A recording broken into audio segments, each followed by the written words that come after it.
জাতীয় মহিলা কমিশন থেকে রাজনৈতিক ময়দানের লড়াই, এ রাজ্যে রাজনৈতিক যে পালাবদল তার বিভিন্ন গুরুত্বপূর্ণ পর্যায়ের সাক্ষী থেকেছেন তিনি।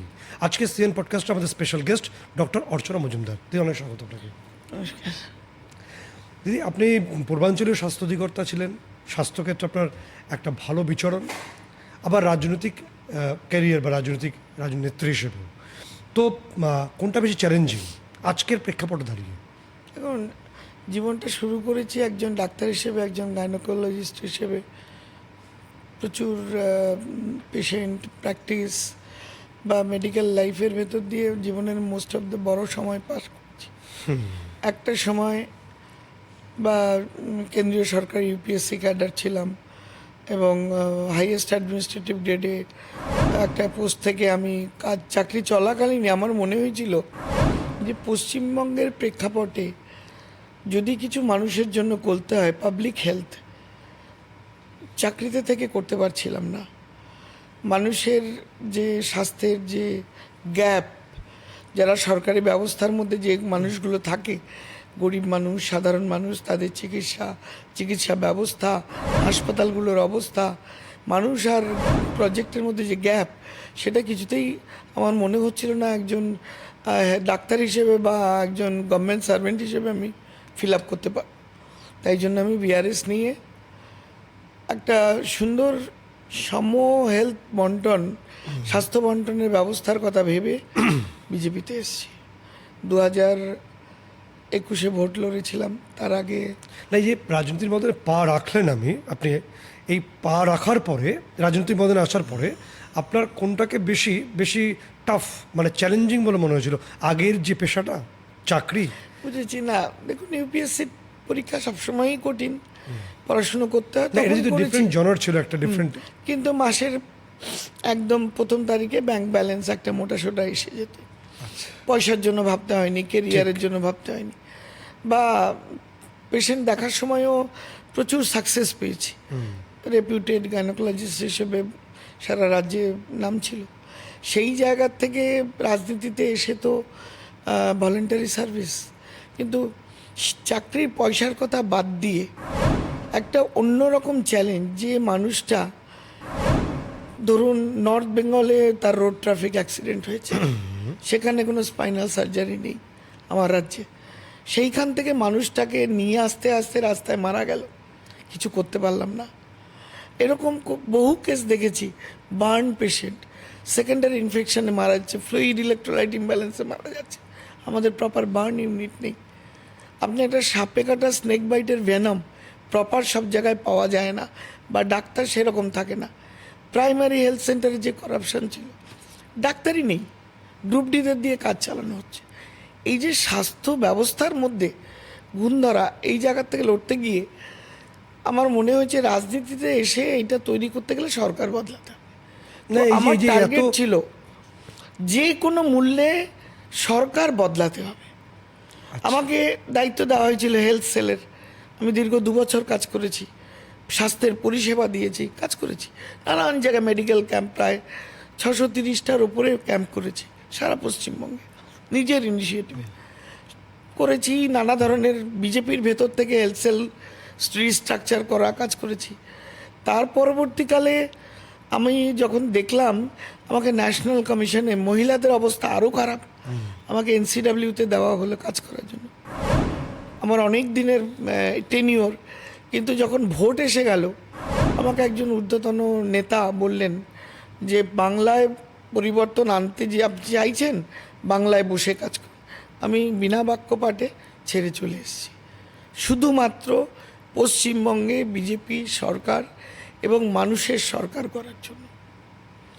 তো চ্যালেঞ্জিং হলেও এটা অনেক বেশি উপলব্ধি করি, অনেক বেশি মনে শান্তি দেয় যে কিছু তো মানুষ হাসি মুখে একটু হলেও ব্যবস্থা পাচ্ছে। এবং আমরা যেটা চাইছি চিকিৎসার ক্ষেত্রে এই 1 মাসের মধ্যেও সেটা একটু হলেও, খানিকটা হলেও ইজি হচ্ছে। এই জায়গায় আমাদের একটা স্যাটিসফ্যাকশন। আপনি এমাত্র 21 সালের কথা বলছিলেন, 21 সালে আপনারা লড়াই করেছেন, ফাইনালি 26 সালে বিজেপি রাজ্যের ক্ষমতায় এসছে। যদিও এই ঐতিহাসিক বা এই বিধানসভার এই মুহূর্তে আপনি অংশীদারি নন বা অঙ্গ নন, কিন্তু আপনার দল তো ক্ষমতায় এসছে, ফলে আপনার প্রত্যাশাটা একটু শুনতে চাইব। আমার প্রত্যাশা ছিল বিজেপিকে মানে এই দুর্নীতির আর কাটমানি করাপশনের গভর্নমেন্টকে সরিয়ে মানুষকে একটা গণতান্ত্রিক পদ্ধতিতে পরিষেবা দেওয়ার সরকার তৈরি হোক। এখনও আমি সরাসরি সরকারে নেই, কিন্তু যেখানে কোনো রকম করাপশন বা ইরেগুলারিটিস মনে হচ্ছে, আমাকে কেউ ডাকার দরকার নেই, আমি এমনি গিয়ে সেখানে ইনভলভ হই এবং সেটা সলিউশন করে ফ্রি অ্যান্ড ফেয়ার একটা মানুষের মধ্যে যাতে তার সুবিধা, তার পাওনা, তার অধিকার মানুষ পায়, মেয়েরা পায়, বিশেষ করে মেয়েরা। কারণ আমি ন্যাশনাল কমিশনে কাজ করার সময় আমি 15টা স্টেটের রেসপন্সিবিলিটি, প্রায় 1.5 বছর কাজ করি, 1.5 থেকে 2.5 বছর। তো কোথায় যাইনি, মণিপুরে গিয়ে সেখানে সলিউশন থেকে দেবাঙ্গের একটি মুসলিম মহিলাকে মস্কের পার্টি পিটিয়ে সেই ঘটনা থেকে শুরু করে প্রত্যেকটা স্টেট কথা, কিন্তু West Bengal was my top priority. এটা আমার রাজ্য, এবং ওয়েস্ট বেঙ্গলের জন্য আমি বিজেপিতে এসেছি, বিজেপির জন্য এনসিডাব্লিউতে গেছি। সুতরাং আমি ওয়েস্ট বেঙ্গলের যে কোনো ঘটনা, আরজি কর থেকে শুরু করে ল কলেজ থেকে আইকিউ সিটি, পাঁশকুড়া হাসপাতাল, প্রত্যেকটা জায়গায় যেখানে যেখানে মেয়েদের উপর অত্যাচার, ধর্ষণ, খুন, ইরেগুলার হয়েছে, পুলিশ প্রপার অ্যাকশান নেয়নি বা কোনো খুনের কিনারা হয়নি, মেয়েরা প্রত্যেকটা জায়গায় গিয়েছি, হাইলাইট এগুলোকে লিগালি এটাকে within the system of law এনে কীভাবে বিচার দেওয়া যায় সেটা পুলিশকে যে হোক বা লতে আইনে হোক করেছি। আপনি স্বাস্থ্যক্ষেত্র কাজ করেছেন, নারী সুরক্ষা নিয়েও কাজ করেছেন।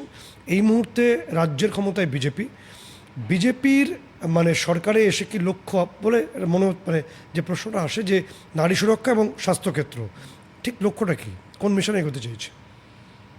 দেখুন, বিজেপি এমন একটা পার্টি না, আপনি কিছু চাইবেন না, you serve people, you serve your country, you serve your party and party will see. আপনি এটা চাই ওটা চাই, নট এট অল।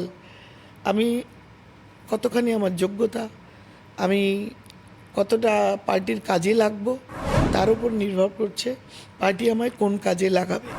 এবং যখন যেমন দরকার হয়, অনেক ফ্যাক্টরস থাকে, কোন জায়গায় কাকে কিভাবে কাজে লাগানো যায়, পার্টি সেগুলো মাথায় রাখে। এবং আমাদের তো মানে রিজিওনাল পার্টি না, আমাদের 20 পিলার্স পার্টি, এটা কথা, প্রচুর লেভেলে স্ক্রিনিং হয়। সেই জায়গার থেকে পার্টি যে কাজে উপযুক্ত যখন মনে করবে, যে দায়িত্ব দেবে। এখন তো বিজেপি রাজ্যের ক্ষমতায় আছে, আপনি বললেন যে মহিলাদের অবস্থা ভীষণ খারাপ ছিল, আপনি নিজেও সেটা দেখেছেন, তো এখন তো বিজেপি ক্ষমতায়, হাল কি আদৌ ফিরবে? ক্রাইম যে জিরো হবে সেটা বলতে পারছি না, জিরো হয় না কোথাও, রেপ কোথাও না কোথাও কিছু না কিছু হয়, কিন্তু টু মিনিমাইজ দ্য কেসেস এবং যারা ক্রাইম করে সেই ক্রিমিনালদের প্রপার পানিশমেন্ট, পুলিশকে পুলিশের কাজ করতে দেওয়া, অ্যাডমিনিস্ট্রেশনকে অ্যাডমিনিস্ট্রেশনের কাজ করতে দেওয়া এবং quick disposal of the case, যাতে মানুষ এই বিপদ থেকে, হ্যারাসমেন্ট থেকে দ্রুত মুক্তি পায় এবং স্বাভাবিক জীবনে সে আবার শুরু করতে পারে। এটা হলো আমাদের লক্ষ্য, যে প্রপার গভর্নেন্স, প্রপার গভর্নেন্স, সেখানে কোনো কালার নেই। সেখানে আমি বিজেপি করি বলে আমার চেনাশোনা লোক অ্যাডভান্টেজ পাবে, আর যে বিজেপি করে না সে রাস্তার মানুষটি বিপদে পড়ে থাকবে, that is not my lookout.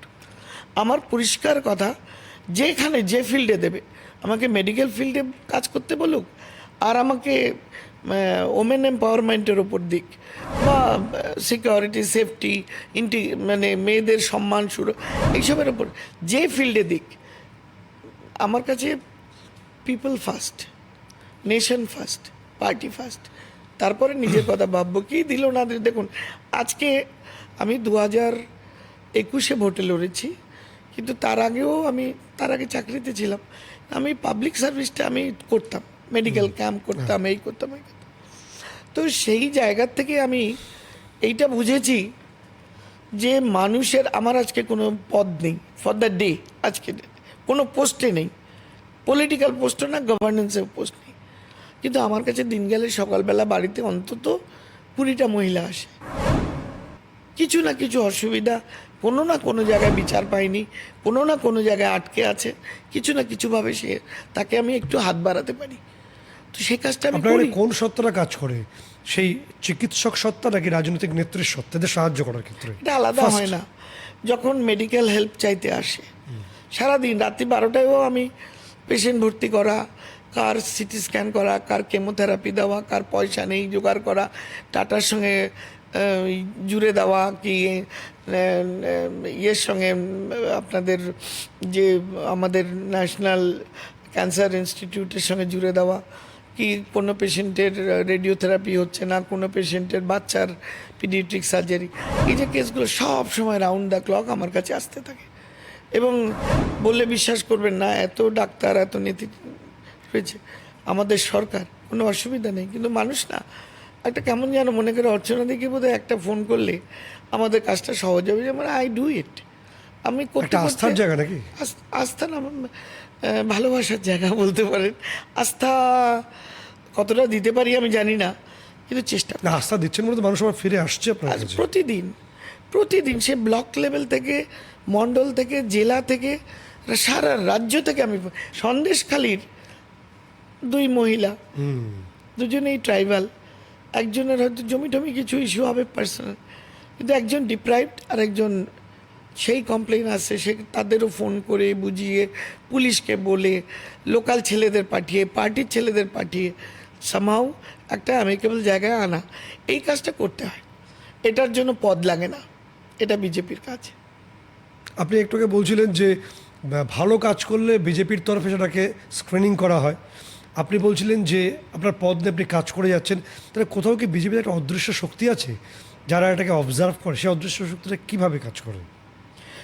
Party কি দেখে, কিভাবে দেখে, অত বড় নেতা আমি নই, আমি অতি সাধারণ কার্যকর্তা, এবং সাধারণভাবেই মানুষের জন্য কাজ করি।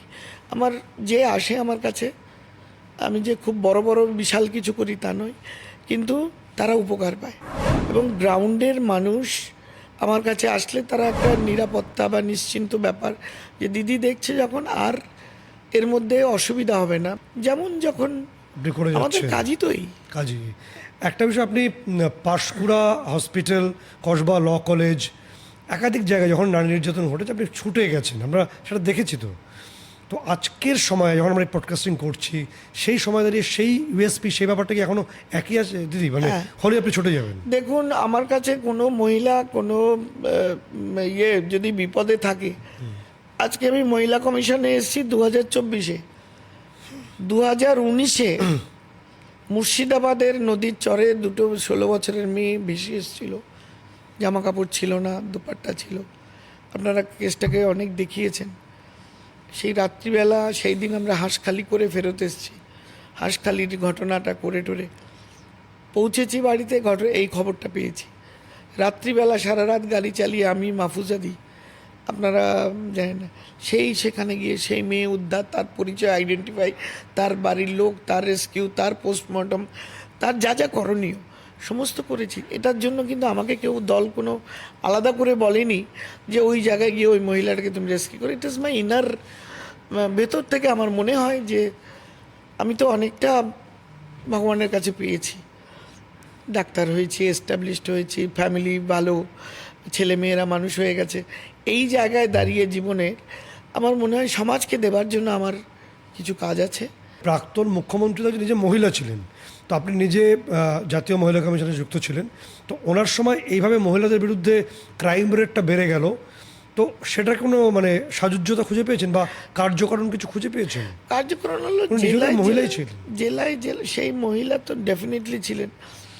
জেলায় আপনি অন্যায় করলে, যারা ক্রাইম করলো, রেপ করলো, দেখবেন কোনো না কোনোভাবে তারা পলিটিক্যাল লিডার ছিল, গভর্নিং যে রুলিং পার্টির লিডার, তার সঙ্গে কোনো না কোনোভাবে। আরজিকর কেসটা দেখুন না, আমি আমার মোবাইল থেকে আরজিকর কেসে ওই দিন মেল করলাম কমিশনার পুলিশকে যে ডোন্ট বার্ন দ্য বডি, 1 রাতের জন্য প্রিজার্ভ করুন, আমরা পরের দিন আমরা কোর্ট থেকে অর্ডার আনবো, অর্ডার আনলে আমরা পরের দিন আমরা সেকেন্ড পোস্টমর্টম করবো। দে ডিডন্ট অ্যালাউ, ছুটে নিয়ে বডিটাকে বার্ন করে দিল, এবং ওই মেলের ওপরে দাঁড়িয়ে আমরা সিবিআই পেলাম। তো ব্যাপারগুলো হলো গিয়ে ক্রাইম যারা করে তাদের আপনি ক্রাইমের এগেনস্টে পুলিশকে ফ্রি হ্যান্ড কাজ করতে দিন, অ্যাডমিনিস্ট্রেশনকে ফ্রি হ্যান্ড কাজ করতে দিন, লেট ল টেক ইটস ওন কোর্স।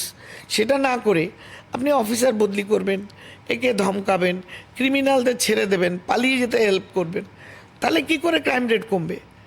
সেই জায়গায় আমরা কাজ করছি। তাহলে কি এখন তো বিজেপির সরকার এই যে অ্যাডমিনিস্ট্রেশনকে হাত পা বেঁধে দেওয়া, সেটা কি বিজেপির আমলে হাত খুলে কাজ করতে পারবে পুলিশ? করছে তো। আপনারা ডিফারেন্স পাচ্ছেন না? আপনি নিজে একজন এই রাজ্যের বাসিন্দা, আপনি দেখুন 1-1.5 মাস আগে কিভাবে আপনার টুপি পরে বাইক নিয়ে চলে যেত, এখন দেখবেন প্রত্যেকে হেলমেট পরছে। কলকাতা কর্পোরেশনের তরফেও এরকম টাকা কালেকশন করা হতো, মানে কার পার্কিংয়ের ক্ষেত্রে। তাহলে কি গোটা ব্যাপারটা একই কার জায়গায় আছে? পার্কিংয়ে আপনার 800 টাকা 300 টাকা ডেইলি হতে পারে না। এবং কর্পোরেশনের যদি জেনুইন কর্পোরেশনের হয়, তারা স্লিপ দেবে হুইচ ইজ ভেরিফাইড, বা তাদের কোনো টোকেন থাকবে। যে সে আসলো, যে কেউ দাদা মস্তান আসলো, টাকা নিল, বেরিয়ে গেল, আপনি এটাকে কর্পোরেশনের সঙ্গে মেলাবেন না। আর এছাড়াও আরেকটা জিনিস ছিল আগের গভর্নমেন্টের, অ্যাপিসমেন্ট। যেই অ্যাপিসমেন্টটা না বললে নয়, মানে কীরকম ছিল আপনি দেখেছেন তো, যে একটু আগে যেটা বললাম, হেলমেট পরতো না, টুপি পরে চালাতো, ছেড়ে দিত পুলিশ।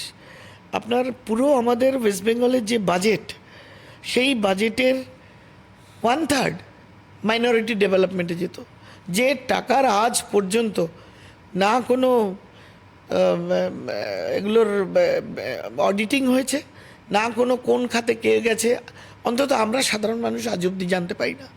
একটা বড় অ্যামাউন্ট স্যাংশন হলো, কোথায় গেল, কি হলো, কি তার খরচা করার যে সিস্টেম, কিচ্ছু পাওয়া যায় না। না, এই যে মাইনরিটির এত টাকা বরাদ্দ করা হতো, কিন্তু যদি বাস্তবের চোখে দেখি, খালি চোখে দেখি, তাহলে মাইনরিটিদের উন্নতি হয়েছে এটা তো বিশেষজ্ঞরা দাবি করবেন না খুব একটা। সার্বিক যে আর্থিক উন্নতি হয়নি, তাহলে বিপুল পরিমাণ সরকারি বরাদ্দ 15 বছরে ইকুয়াল টু মাইনরিটিদের উন্নতি সেই তিমিরেই রয়ে গেল। তাহলে গোটা বিষয়টার মধ্যে ব্যাট আর বলের মধ্যে ফাঁক থেকে গেছিল কি? দেখুন, রাজ্যে ক্রাইম হলে যদি অশিক্ষা বলেন, সবচেয়ে অশিক্ষিত বেশি বা লিটারেসির হার কম মুসলিমদের মধ্যে। অনেস্টলি বলছি, আপনার যত ক্রাইম হয়, আমি জেল ভিজিট করতাম আমাদের ন্যাশনাল কমিশন থেকে, ওখানে মানে 75-80% মুসলিম, মানে জেল খাটছে বেশি মুসলিমরা। একটা রেপ মার্ডার কেসে দেখুন 90%-80% মুসলিমরা। কেন? মুসলিমদের তো ডেভেলপমেন্ট হচ্ছে, টাকা আসছে, সব কিছু হচ্ছে। আমাদের যারা রাজ্যে রাষ্ট্রবাদী মুসলিম, আমাদের প্রেসিডেন্ট ছিলেন, সেই মানুষগুলোর মতো মানুষ কেন তৈরি হচ্ছে না? তার কারণ হলো এই টাকা, এই উন্নয়ন, এই অর্থ, এই শিক্ষা ওই কমিউনিটিকে দেওয়াই হয়নি, ওদের দূরে সরিয়ে রাখা হয়েছিল, স্রেফ পলিটিক্যাল ইউজ হতো। অর্চনা, আপনার নিমতার শোভা মজুমদারের কথা নিশ্চয়ই মনে আছে। আপনি আন্দোলনের নেতৃত্বও ছিলেন, আপনি একসময় এই বিধানসভা ক্ষেত্রে লড়াই করেছিলেন। আজকের সময় দাঁড়িয়ে এখনও পর্যন্ত কি আপনার এই বিধানসভা ক্ষেত্রে উত্তর দমদমে সাধারণ মানুষের সঙ্গে যোগাযোগ হয়? তারা যোগাযোগ রাখেন আপনার খুব সঙ্গে? হয়। এখান থেকে গিয়েই উত্তর দমদমে একটা কার্যক্রম আছে, ডেকেছে, ডাকলেই যাই। কারণ এখানে এখন একজন এমএলএ আছেন, উনি ওনার কাজটা করছেন, ভালো করেই করছেন। এখন একটা পুরনো সম্পর্ক তো, 70,000 মানুষ ভোট দিয়েছিল, তো অতগুলো মানুষ তো আমাকে ভোট দিয়েছিল, আই ক্যানট ডিনাই। আমার তো একটা দায়বদ্ধতা। আপনি দেখেছেন পোস্ট পোল ভায়োলেন্স উত্তর দমদমে কীভাবে কাজ করেছিলাম, যে যখন বন্যা হয় আপনাদের 3 দিনের জলে সব ওয়াটার লক হয়ে যায়, আর বাড়িগুলোর সিঁড়ির ভেতরে একতলাগুলো ভেসে যায়, তখন আমি রীতিমতো কিচেন চালু করে খাবার দিয়ে আসতাম বাড়ি বাড়ি, সেই সময় করেছি। কোভিডের সময় বাড়ি বাড়ি ওষুধ দেওয়া, কোভিড পেশেন্টকে নিয়ে আসা, সেই কাজগুলো করেছি। শোভা মজুমদার, আপনি যে কথাটা বলছিলেন, আজও আমার মনকে কষ্ট দেয়। কেন কি, ভদ্রমহিলা তো মার খেয়ে মারা গেছেন, এতে তো কোনো ভুল নেই। ছেলেকে বাঁচাতে গেছিলেন হারমাদদের কাছ থেকে, উনি সামনে পড়েছেন, ওনাকে বেধড়ক মেরেছে, উনি বয়স্ক মানুষ, নিতে পারেননি, হাসপাতালে ভর্তি ছিলেন 1.5-2 মাস। অ্যাপোলো হাসপাতালের মতো জায়গায় সবচেয়ে ভালো চিকিৎসা হয়েছে, ওখান থেকে ছুটি নিয়ে বাড়ি এসছেন, 2 দিনের মধ্যে মারা গেছেন। সুতরাং এই যে মারা যাওয়ার পরে ওনার যে সার্টিফিকেট কাগজপত্র ছিল, তখন তারা সরকারে ক্ষমতায়, তারা দিনকে রাত, রাতকে দিন, সূর্য ওঠেনি বললে আগের ম্যাডাম যিনি ছিলেন চিফ মিনিস্টার, তিনি যদি বলতেন সূর্য পশ্চিম দিকে উঠেছেন, সবাই বলতো সূর্য পশ্চিম দিকে উঠেছে। সেই জায়গায় দাঁড়িয়ে শোভা মজুমদারকে আমরা বিচার দিতে পারিনি। দিদি, আমরা দেখলাম যে অভিষেক বন্দ্যোপাধ্যায় সাংসদ, তার ডায়মন্ড হারবার মডেল, এবং সেখানে সেবাশ্রয়, যেটি তার মেডিকেল ক্যাম্প ছিল, সেই সেবাশ্রয়ের ওষুধ নাকি মাটি খুঁড়লে পাওয়া যাচ্ছে। এটা কি সত্যি বলে মনে হয়? আপনি দেখুন, যেহেতু মেডিকেল অ্যাডমিনিস্ট্রেশনে ছিলেন। কি মনে হয় আমি জানি না। আমাকে নন্দীগ্রামে আমি 9টা মেডিকেল ক্যাম্প করেছি গত 5 বছরে। মানে মোটামুটি ওই শহীদ দিবস এইসবগুলো, যিনি এখন মুখ্যমন্ত্রী, তিনি যখন বলতেন যে এখানে ক্যাম্প করতে হবে, শহীদ দিবস আছে, 2000-3000 করে পেশেন্ট হতো, আমি প্রায় 30-40 জন ডাক্তার নিয়ে বড় সড়ো করে বিশাল ওষুধপত্র নিয়ে কাজটা করতাম। 9টা করেছি গত 5 বছরে। তো এবারও সেবাশ্রয়ের গল্প শোনার পরে আমার কাছে খবর এলো যে একটা ক্যাম্প করে দেওয়া দরকার, তো করলাম। তার পরবর্তীকালে সেবাশ্রয় হলো। বিশ্বাস করুন, নন্দীগ্রামের সেবাশ্রয়ে মানে মানুষ যায়নি, বলে কি দিচ্ছে, ওই হাসপাতালের ডাক্তারদের তুলে এনে 2 ঘন্টা বসানো, কি ওষুধগুলো কোয়ালিটি কোয়ান্টিটি সেগুলো আপনারা আমার চেয়ে ভালো জানেন। মানে মানুষকে ভোটের জন্য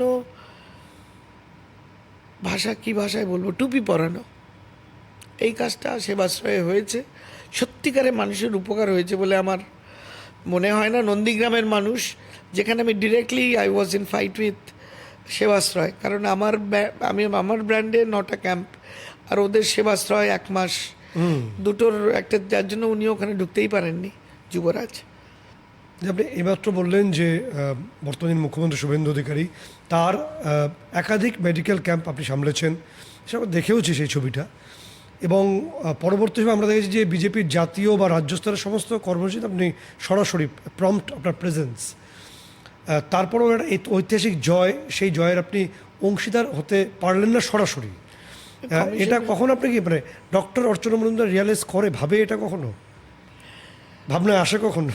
দেখুন, আমার 2-3টে কারণ আছে। একটা হলো আমি যে ন্যাশনাল কমিশনে ছিলাম, আমি এখানে এসছি, কিন্তু তখন ইলেকশানে কাজ করতে বলা হয়েছে, এবং আমি 18টা বিধানসভায় কাজ করেছি, not as candidate but as a BJP leader, as a women, BJP মহিলা লিডার। আমি যারা পার্টি করে তারা নয়, আমাদের দলের মেয়ে নয়, সাধারণ মহিলাদের যেভাবে কাতারে কাতারে বার করতে পেরেছি, কারণ আমার একটা ইমেজ হয়ে গেছিলো মেয়েদের বিপদে তাদের পাশে দাঁড়াবার। আচ্ছা, শেষ প্রশ্ন, আপনার রাজনৈতিক গুরুকে? আমি সত্যি কথা বলছি, আমাকে পলিটিক্সে এনেছিলেন মুকুল রায়। কীভাবে এনেছিলেন? আমার 14 পুরুষে কেউ পলিটিক্স করে না, বিজেপি কেন, কোনো দলই করে না, কিন্তু বাবা আরএসএস করতেন, ওই হাফ প্যান্ট পরে খাকি, সকালবেলা শাখায় যেতেন। এগুলো ছোটোবেলায় দেখেছি, বাড়িতে নয়, ভাই। তো ওইটা কাজ করতো। বাবা মারা যাওয়ার পরে একটা রাষ্ট্রবাদী ভাবনা বা ওই জিনিসটা ছিল প্রথম থেকেই ছিল, প্রথম থেকে। মানে 90 সালেও বিজেপি যদি একটা ভোট পেত আমার অ্যাসেম্বলিতে, সেটা আমার ভোট ছিল। এইটা আমার না, আমাদের পরিবারের প্রত্যেকে। সেই জায়গার থেকে মুকুলদা, যেহেতু উনি নিজাম প্যালেসে, আমি রিজিওনাল হেড ছিলাম, ওখানে অফিস ছিল, উনি সবসময় চাইতেন, ডাকতেন অসুস্থ বলে, তারপরে ওনার ওই মিটিং ফিটিং করতে রুম টুম এটা ওটা লাগতো, যেটার জন্য উনি আমাকে মাঝে মাঝেই বলতেন, ডাক্তার আমার এইটা বুক করে দাও, ওইটা বুক করে দাও, এই কটা করে দিতাম। তারপরে আস্তে আস্তে উনি এটা ওটা করতে করতে বলতেন, উনি প্রায়ই বলতেন যে পলিটিশিয়ানের যে কোয়ালিটি থাকা দরকার আপনার সব রয়েছে, আপনি চলে আসুন চাকরি ছেড়ে, আপনাকে আমি এই টিকিট দিয়ে এই করে দেবো, ওই করে দেবো। বাট দ্য পার্টি ওয়াজ তৃণমূল কংগ্রেস, সেটা তো করবো না। সেই জায়গায় আটকে ছিলাম।